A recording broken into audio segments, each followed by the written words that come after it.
People whose NDAs have now expired, what can you tell us? Taco Time used Taco Bell brand spices, but at half the recommended amount. So I had a job interview with Nintendo of America. I didn't get the job, and they made me sign an NDA before they would let me pass the lobby. Anyway, the room they interviewed me in had a bunch of amiibos on the table before they'd been announced. We didn't discuss them. I just assumed they were toys until they announced them shortly after that. I was under NDA in 2014, or 2015, for the Hitman franchise reboot after Hitman Absolution failed to meet expectations. We were flown into Copenhagen, stayed 2 days, had 2 hours of gameplay, then feedbacks, Q&As, a very nice dinner, and even met David Battison, the voice of 47. Was a nice feeling when it was first revealed at a PS showcase later. I still can't comprehend how I got selected. I was just a normal chatty potato in the forums back then. But I guess that's what made it so special for me. And I still feel truly ashamed of one question I asked the game director, Chris Elverdam. Context: it was before we could actually play it, all in the dawn of the next gen, and, man, I was just a young goof on a hype train. Will Hitman look like The Division in the trailer? He looked at me a little painfully and said no, it won't. But, the folks at IO Interactive were just amazing. I to this day have very, very fond memories of the trip. Except for the exact year. Melting face. Most trade show raffles where you add your business card are completely rigged. They go through them and find the person they want to win. A director from a big architecture firm won 4 prizes one year. Grandpa made 10-year-old me sign an NDA after he accidentally backed into a child leaving a gas station. Kid was totally fine, but my grandpa passed away in 2017, so he can't get mad at me for telling on him, LOL. I've violated every NDA I've ever signed. Nobody follows up. Just don't send things in text that can be linked to you. If someone heard you say it out loud, no they didn't. Anyway, the overdraft fee scandal that Wells Fargo got sued for and claimed was unintentional, it was very intentional, and they specifically designed that into their core banking system. The people who came up with it were paid very, very, very, very nice bonuses. Just a reminder that NDAs are unenforceable when regarding a crime. I worked for a landscape company that made me sign an NDA for the process they used to prevent and restore erosion around lakes. They charged communities hundreds of thousands of dollars to perform the work. The cost of materials/labor costs around $5 to $10 per SQ foot and charged the communities anywhere from $100 to $200 per SQ foot. A typical job for a community was anywhere from 500 to 1,000 square feet for a large project. The margins were crazy. All fueled on illegal labor. The big secret was that they placed a polywoven weed mat, from Home Depot/Lowe's, on top of the lake bank and hand-placed rip-rap rock on top. Tyson, one of the largest food producers in the world and a variable mega shipper, often operates transport contracts in bad faith. Third-party contractors are told to get drivers into shipping and receiving facilities up to 48 hours before they knew the product would be ready to load onto the trailer. The contract, only given to the broker or dispatcher, would have a different pick and drop time from what was told to be given to the driver. Under normal circumstances, after 2 to 3 hours of arrival, a driver would get a detention fee of $100 to $250 an hour until they were actually loaded or empty and able to get another load. But in this case, the driver that would think they were in detention for upwards of 72 hours of waiting were actually arriving potentially 2 days early. You might think, how often does this actually happen? Well, I operated thousands of contracts and had to talk hundreds of drivers into accepting no detention per our Tyson contract. Knowing I was only a small piece of Tyson's third-party logistics, this could have potentially cheated tens of thousands of drivers out of millions of dollars a year. Not sure if anyone ever tried to sue them for this, but when I talked to my manager about the potential for illegal behavior in the form of contract in bad faith, I was told to toe the line. I did some specialist technical work on super yachts. I had to sign 2 NDAs, one for the technology and one for things I would see while working in yacht clubs. Luckily neither was particularly long, since my work was on moored/docked vessels, versus some actual crew NDAs. From what I saw, crew members have a rather complex but active sex life. I guess mainly young people stuck at sea will do that. Also, some wealthy folk do have the kind of sex lives you'd imagine. Kinda motivated me to make something of myself. Tyra Banks must absolutely fear the day the NDAs from America's Next Top Model expire. EA Sports NHL 1997 will have live play-by-play. You'll see a passport-less international travel experience coming soon to an airport near you. About 8 should have them in some stage of trial now. It's all camera recognition and scanning that has pretty much your entire digital existence scraped into a privately held DB that countries opt into, but doesn't include the individual countries' files on travelers. Traveling on assumed identity will be all but impossible, so forget buying a new identity, leaving your family behind and starting a new life, LOL. Before you reach the gate, countries on both sides of your trip will know who you are, what you've done since the dawn of digital time, and determined if you need extra care. Hollywood contracts are meant to bankrupt the poor actors and actresses. The formulas that calculate how much money every actor receives is extremely convoluted on purpose. We internally used to joke that these formulas were purposely made up by backroom, green hat, accountants. None of the accounting or financial formulas can be found anywhere else outside of each specific studio. The 2 types of contracts that exist in Hollywood studios for actors are called net contracts and gross contracts. The contracts that you actually want are the gross contracts. The net contracts are the ones that add extremely convoluted formulas to make sure that the studios absorb but much of the dollar as possible. In general, gross contracts don't necessarily exist anymore unless you are an A-list actor with an amazing legal team behind you, who happens to have a reputation or an existing strong relationship with one of the major Hollywood production studios. The major difference between a gross contract and a net contract for actors are that the net contract deducts a heavy amount of the production costs off every single dollar that is made, and upfront you get charged off all those expenses.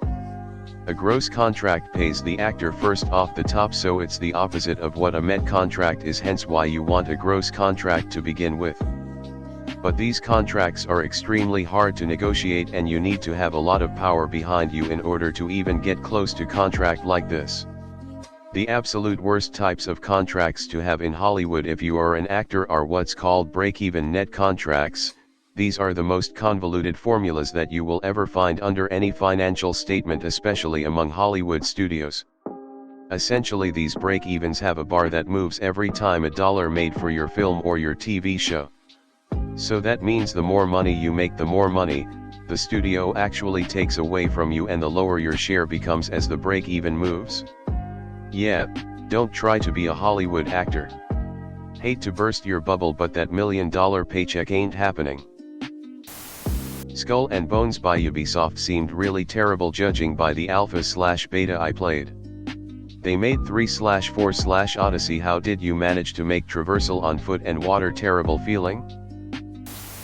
The Apple iX is an upgraded Apple II with mouse support.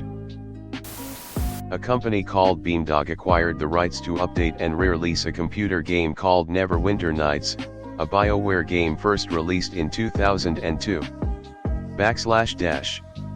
I was very active in the game's online community, made stuff for the game, and ran a 24/7 server that used it, so I was one of the people they wanted input from for planning upgrades before they went public with the news.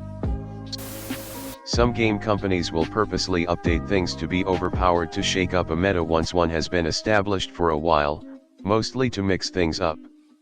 Then will revert the nerf or adjust accordingly. So if you sometimes see an update that looked really baffling, then was changed within a week or so, it may have likely was done on purpose to generate buzz.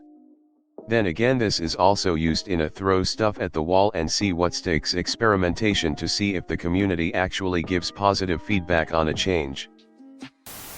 They made a Halo movie/TV show using my work warehouse as storage and left a load of props behind. 50% of my company is being laid off. I signed an NDA to work in a private car collection for a guy who treated me so well and was such a courteous person for someone of his position. I still won't blab even though it's expired. Dude would take me out to dinner, had a condo for me to stay in, was as excited about the amazing cars I got to work on as I was. I work in the travel sales industry. I do some kinda high-level commercial stuff that I've had to sign NDAs around, but it's mostly fairly boring. Like the exact point conversion rates between travel loyalty programs for partners. How many airline miles equals one hotel point, etc. The inner workings of those alternative currencies are actually closely guarded IP. I did learn some interesting stuff about search algorithms for hotel booking sites though. They categorize users based on how they use their app/website and different search filters and dynamically price results for different users. For example, if you are a user that has a high search to book ratio, commonly filter search results by price, or other key behaviors, you may be labeled as a price-sensitive user and your search results may show lower prices. We think you may be shopping around on various websites and we need to win your sale with a lower price. If you are a user that has a lower search to book ratio, and don't commonly filter results by price, you may be categorized as a non-price sensitive user. Maybe you filter primarily by location. We decide that you are probably more interested in convenience or amenities, and are less likely to be shopping around on various websites, so your same search results may have slightly higher prices for the same property. Slightly higher may only be $1 or $2 per night. We are wagering that you won't even notice it. If we can increase revenue by $1 to $3 per night for 10,000 plus hotel nights booked per day, then we have increased revenue by millions of dollars per year. That's just one example of two different user profiles. They have dozens of them and each user profile has a unique user experience designed to squeeze every penny they can out of users. Most NDAs I signed were for info anyone with a brain could figure out. LOL, your website/game idea was not unique. LOL. You can buy skeleton keys for all their locks on eBay. The playable character roster and overall experience of Star Wars Battlefront for the PS4. I was a tester in 2015. Boring pricing data for contracts. I worked for a company that created safety data sheet databases to help companies keep in regulatory compliance. Long story short, starting in 2014, if any school that used SafeTech for SDS compliance has someone who dies or is injured trying to put out a fire, it's cause my narcissistic boss was trying to show off her data entry skills, but didn't think it was important to check what the letters on the fire extinguishers mean. I worked on a product that was rendered obsolete by Apple's AirTag. There is a video of Jeff Goldblum's audition for Guardians of the Galaxy 2. There was nothing special or unique about the Tyson 2.0 cannabis strains in the Northeast market, to the point that when the brand license expired, the grower just packed up whatever they had left of those strains and arbitrarily labeled them under their 3 tiers of private label. His company also played a little fast and loose with the definition of brand exclusivity, hence the sheer drop-off of the branding. Tim Cook believes that rubbing raw ground beef under his armpits before an important presentation will bring him good luck. I'm under NDA for a prototype game that should be coming out in 7 years. Will let you know when I'm not under NDA. LMAO. Google Maps is going to have real-time traffic data. Are people going to be mad that we have their phones giving us this data without them knowing, buried in the terms of service? Oh, NM. They don't care. This thread is how conspiracies are made. Anyone can say anything and people will believe it. Apple is a cult. If you're not a cultist you won't fit in, which shouldn't be surprising because it's mostly cultists that will want to work for them. Sadly I had to sign an NDA before I even knew the client was them. Fucking awful company. Nothing. I was a cook in the army with a secret level clearance 5 years removed from the army and I'm still not sure why they thought I needed that, haha. That Bitcoin ebook on Amazon, the one that's definitely not the same as every other one on there, and was definitely not written by someone extremely underpaid and who was only given a week to complete the work? Yeah, that was me. Brex's interview process is a fancy to-do list in React.js. The face painting company I worked for made me sign an NDA to keep their face paint tutorials a secret. You could easily find them by Google searching, so I don't know why they were so intense about it. Said I could face a $10,000 fine if I spoke about them.